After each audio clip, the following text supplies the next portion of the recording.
My name is Catherine Spelling. I'm the owner of Barber Books. It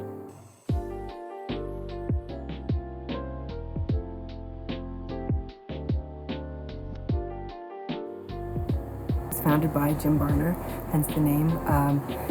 Nearly 30 years ago. It used to be up on Main Street, and it's gone through several iterations, several sizes, and a couple of different owners.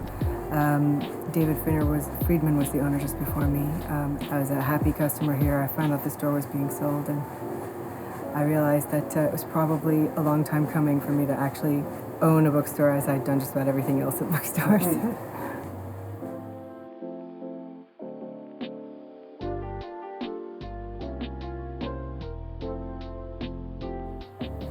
I am Abby Chance. I'm the manager here.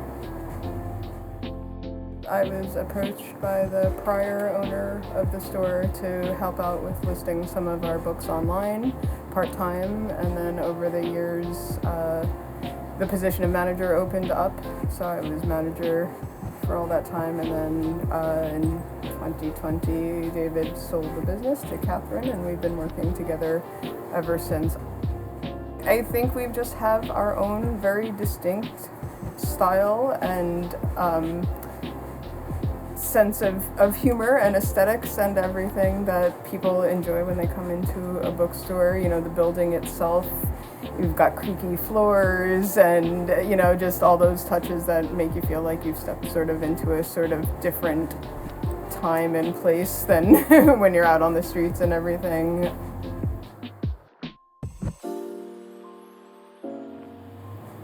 People come through on the Hudson Valley Book Trail, and I feel like we feel a lot of those folks come through. New Paltz being kind of a stepping off town in this area happily brings a lot of folks in.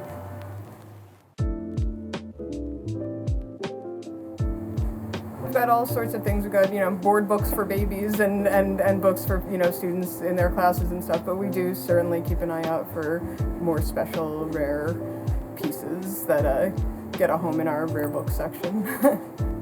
We've had a couple of very interesting things come through, a lot of interesting art monographs, a lot of signed stuff.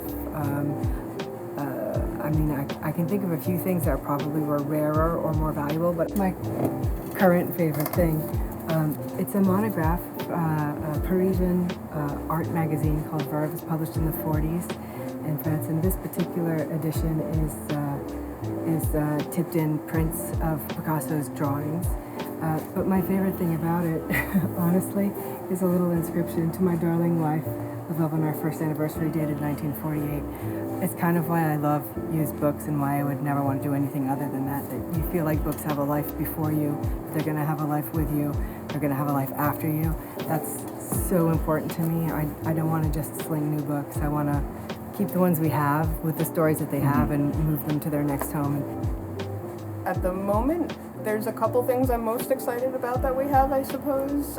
We've got a signed copy of Beloved by Toni Morrison, which is an amazing thing to hold in your hands. I just really think that the best part of shopping here is really just wandering around and picking up the books that grab your eye. Judging a book by its cover for all intents and purposes is a great way to really get lost in the experience of shopping in a real bookstore with real books, which we've sort of, in a lot of ways, have gone away from, you know, because of the online presence of sales and everything. So the things you can get here, you can't get online, and I really hope that people will feel comfortable to immerse themselves. You know, take a deep breath, smell that bookstore smell that that is so energizing for so many. The bookstore magic is a big part of what makes Barber Books special, I think. You might have a little adventure that you weren't expecting.